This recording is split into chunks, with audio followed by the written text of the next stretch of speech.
Hi guys, welcome back to my channel. I'm going to be turning these into these. Let's check it out. My tools: 1-inch Kennametal Kentip drill, 3/4-inch end mill, another 3/4-inch end mill for finishing, groove cutter, and my 90-degree chamfer cutter. Here we go.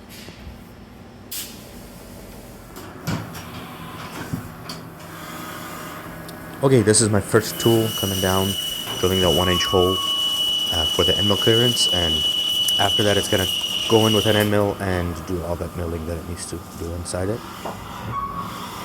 Here's my end mill coming down. This is just a 3/4-inch end mill like you saw earlier in the video, but I'm using two different end mills. One is a roughing and one is a finishing. So this is a roughing one. It's a little more worn down, and it won't do it as precise, but the finishing one is a nice new end mill, and I use it for all the precise finishing. This is a perfect example why I like to use a roughing and a finishing, because if I would use one end mill for everything, after this hole it'll probably be a little too worn after a few times, but if I use a roughing and then a finishing, my parts end up being precise.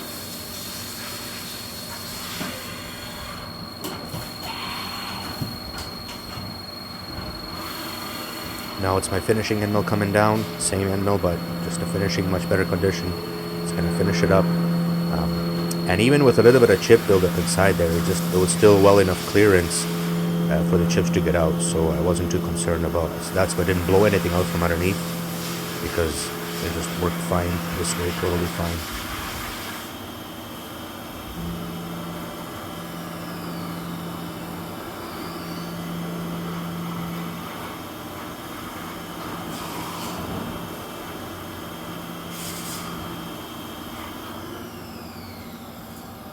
Okay, now it's all in size.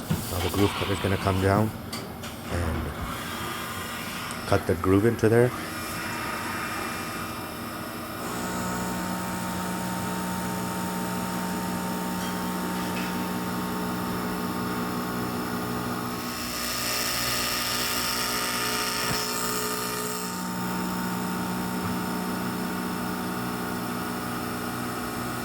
Unfortunately, you can't see much of the groove because of all the coolant, but I could not switch it off. In this case, I had to use coolant.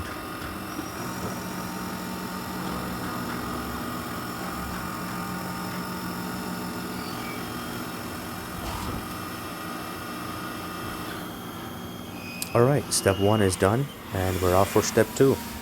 Okay, it's offsetting center of the hole on step 2, and I'm doing that every time because the hole needs to be exactly in center with the finish profile on this step. And you will see later on in the video. And the reason I'm offsetting every time, because sometimes in the first step my raw material varies a little bit and it doesn't always machine all sides on the first step, so even if it doesn't machine it all the way, that's okay, but on step 2 it's got to be exactly the size.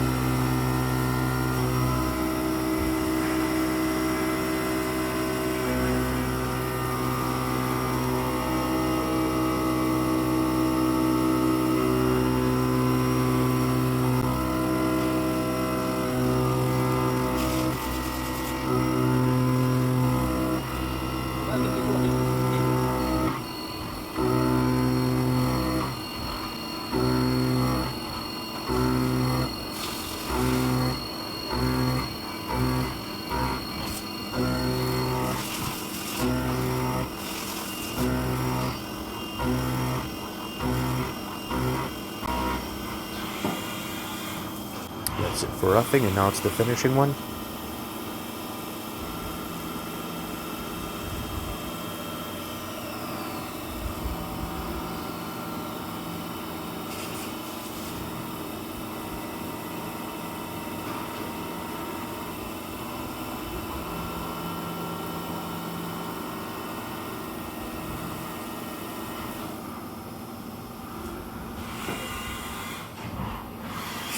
And my favorite chamfer tool.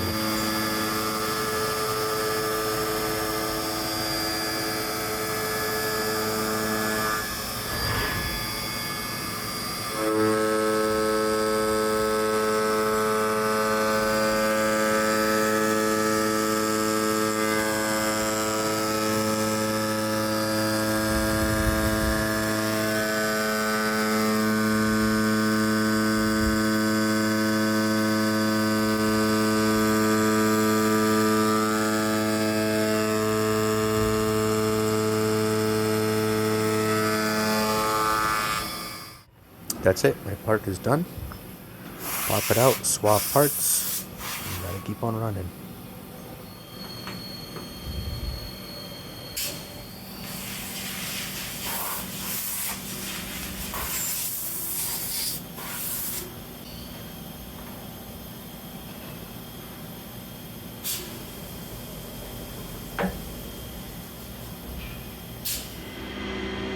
Okay, that's it right there. You can see that snapping groove inside there. Kind of hard to see. And yeah, that's the finished part. And when things get boring, you do something dumb like this. Anyway, hope you guys enjoyed it. See you next time.